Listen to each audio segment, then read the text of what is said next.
ಇವರೆಲ್ಲ ನಮ್ಮ ನಾಗರಹೊಳೆಯಲ್ಲಿರುವಂತ ಟ್ರೈಬ್ ಇದರಲ್ಲಿರೋರು. ಮೊನ್ನೆ ಅವ್ರ ಜೊತೆಯಲ್ಲಿ ನಾನು ಒಂದು ರಾತ್ರಿ ಅವ್ರ ಮನೇಲಿದ್ದು ಉಳ್ಕೊಂಡಿದ್ದು, ಅವ್ರ ಜೊತೆ ಮತ್ತೆ ನಿಮ್ಗೆಲ್ಲ ಸಂತೋಷ ಆಯ್ತಾ ಅಂತೆಲ್ಲ ವಿಡಿಯೋ ಮಾಡಿ. ಯಾಕಂದ್ರೆ ಸಾಂಗ್ ಬಂದ್ಮೇಲೆ ಅವ್ರಿಗೆ ಅದು ಅವ್ರ ಊರಲ್ಲಿ ಕರೆಂಟ್ ಇಲ್ಲ, ಫೋನ್ ಇಲ್ಲ.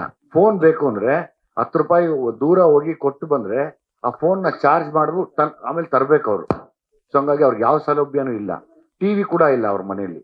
ಒಂದು ಇಡೀ ರಾತ್ರಿ ನಾನು ನನ್ನ ಟೀಮ್ ಎಲ್ಲ ಹೋಗಿ ಅಲ್ಲೇ ಕಳೆದ್ವಿ. ಸೊ ಹಂಗಾಗಿ ಅವ್ರಿಗೆ ನನ್ನ ಆಸೆ ಇತ್ತು, ಬಾಮ ನೀವು ಬನ್ನಿ ಒಂದು ದೊಡ್ಡ ಮಟ್ಟಕ್ಕೆ ಅದೇನೋ ಆಗೋ ತರ ಎಲ್ಲ ಮಾಧ್ಯಮದ ಮುಂದೆ ಹಾಡುವ್ರಂತೆ ಅಂತ ಹೇಳಿ ಕರ್ತಿದೀನಿ. ಇನ್ನೊಂದು ನೋವಿನ ವಿಷಯ ಹೇಳ್ಬೇಕು ಅಂದ್ರೆ, ಟ್ರೈಬ್ಸ್ದು ಯಾವಾಗ್ಲೂ ಒಂದು ನೋವಿದೆ, ನೀವು ಫಾರೆಸ್ಟ್ ಇಂದ ಆಚೆ ಹೋಗಿ ಅಂತ.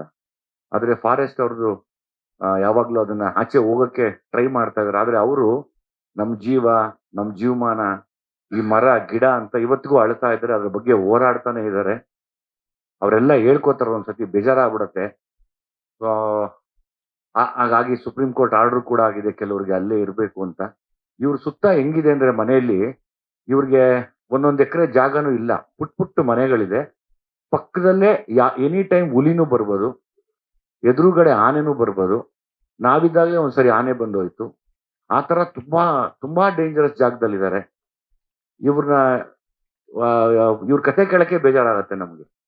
ಆದ್ರೂ ಇವತ್ತು ಒಂದು ಕರ್ನಾಟಕದಲ್ಲಿ ಭೀಮಾ ಸಿನಿಮಾದ ಒಂದು ಹಾಡ್ನಾಡಿ ಒಂದು ದೊಡ್ಡ ಮಟ್ಟಕ್ಕೆ ಹಿಟ್ ಆಗಿದೆ ಅಂದಾಗ ಅದು ನನಗೆ ಮನ್ಸಿಗೆ ನೋವಾಗತ್ತೆ ಅದು. ಸೊ ಹಂಗಾಗಿ ತುಂಬಾ ಒಳ್ಳೆ ಲೀಡರ್ಸ್ ಇವರು.